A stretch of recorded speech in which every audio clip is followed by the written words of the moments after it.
Saya Nohan Izlin binti Rozaini, analisis hubung kait falsafah pendidikan kebahasaan, kurikulum kebahasaan dan pengajaran dan pembelajaran. Hubung kait antara falsafah pendidikan kebahasaan dengan kurikulum kebahasaan. Kurikulum kebahasaan merupakan satu program pendidikan yang termasuk kegiatan kurikulum. Kurikulum kebahasaan terbahagi kepada dua, kurikulum formal dan kurikulum tidak formal. Kurikulum formal merupakan satu akademik yang mengandungi mata pelajaran daripada 4 komponen, iaitu bahasa, kemanusiaan, sains dan vokasional. Kurikulum tidak formal mengandungi aktiviti kurikulum yang tersembunyi. Hubung kait antara kurikulum kebahasaan dengan pengajaran dan pembelajaran. Pengualan falsafah pendidikan telah menghasilkan kurikulum bersepadu skala rendah, iaitu KBSR. Standard yang terkandung seperti kurikulum kebahasaan mampu membantu pelajaran melalui proses pengajaran dan pembelajaran yang berkesan. Analisis hubung kait antara falsafah pendidikan kebahasaan dengan kurikulum kebahasaan dan hubung kait antara kurikulum kebahasaan dengan pengajaran dan pembelajaran bergantung kepada perancangan, pemantauan dan penilaian dilakukan secara berterusan. Subtopik seterusnya merupakan domain objektif kognitif dan kemahiran berfikir aras tinggi sebagai penentu pencapaian murid. Mengikut taksonomi Bloom, domain kognitif melibatkan pengetahuan dan perkembangan intelek. Perkara ini termasuklah mengenal dan mengingat fakta, prosedur dan konsep yang terkandung dalam kebolehan intelek. Kemahiran berfikir aras rendah melibatkan pengetahuan dan seterusnya kefahaman. Pengetahuan iaitu mendapatkan dan mengeluarkan kembali serta mengingat semula pengetahuan yang relevan daripada ingatan jangka panjang. Kefahaman pula adalah membina makna daripada maklumat lisan, tulisan dan grafik melalui menginterpretasi, memberikan contoh, mengklasifikasi, membuat ringkasan, membuat inference, membanding dan menjelaskan. Kemahiran berfikir aras sederhana pula melibatkan aplikasi dan seterusnya analisis. Aplikasi adalah kebolehan menggunakan prinsip dan prosedur untuk melakukan atau melaksanakan sesuatu.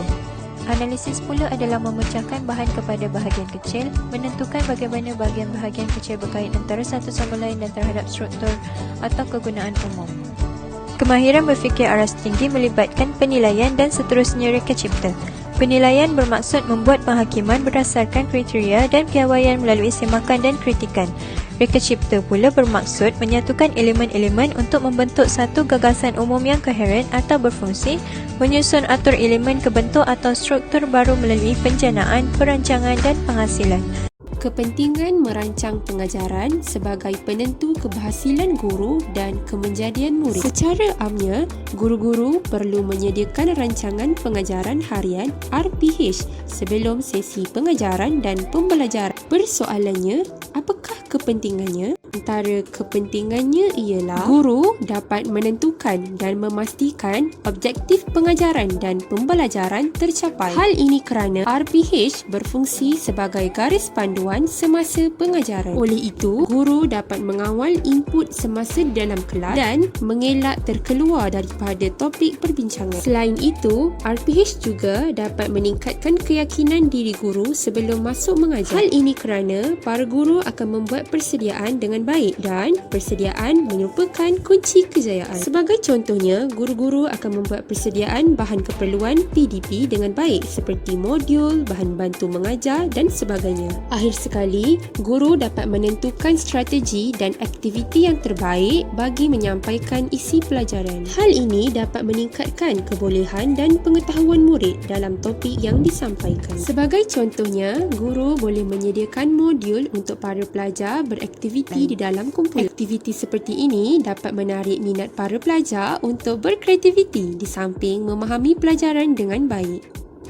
Akhir sekali, saya akan menerangkan tentang kepentingan dan pelaksanaan refleksi dalam pengajaran dan pembelajaran. Apa itu refleksi? Refleksi adalah suatu proses di mana setiap guru mempelajari kaedah pengajaran kendiri dan menentukan cara terbaik dalam sesi pengajaran dan pembelajaran. Antara kepentingan dan pelaksanaan refleksi dalam pengajaran dan pembelajaran adalah menjana idea inovatif untuk bahan pengajaran bagi menghasilkan pembelajaran yang efektif. Hal ini secara tidak langsung menarik minat murid-murid untuk belajar. Sebagai contoh, murid dapat lebih fokus dan memahami topik pembelajaran yang dipelajari. Selain itu, boleh menyelesaikan masalah pengajaran dan masalah murid. Perkara ini membantu dalam penambahbaikan proses pembelajaran dua hala di dalam kelas. Tamsilnya, guru boleh memberi motivasi serta nasihat kepada murid yang bermasalah. Seterusnya, guru dapat menilai prestasi akademik dan kelemahan murid. Hal ini kerana sewaktu di dalam kelas, guru dapat melihat keaktifan setiap murid serta prestasi mereka. Uswahnya, guru dapat mengenal pasti potensi dan kelemahan mereka melalui pemerhatian di dalam kelas serta penilaian ujian.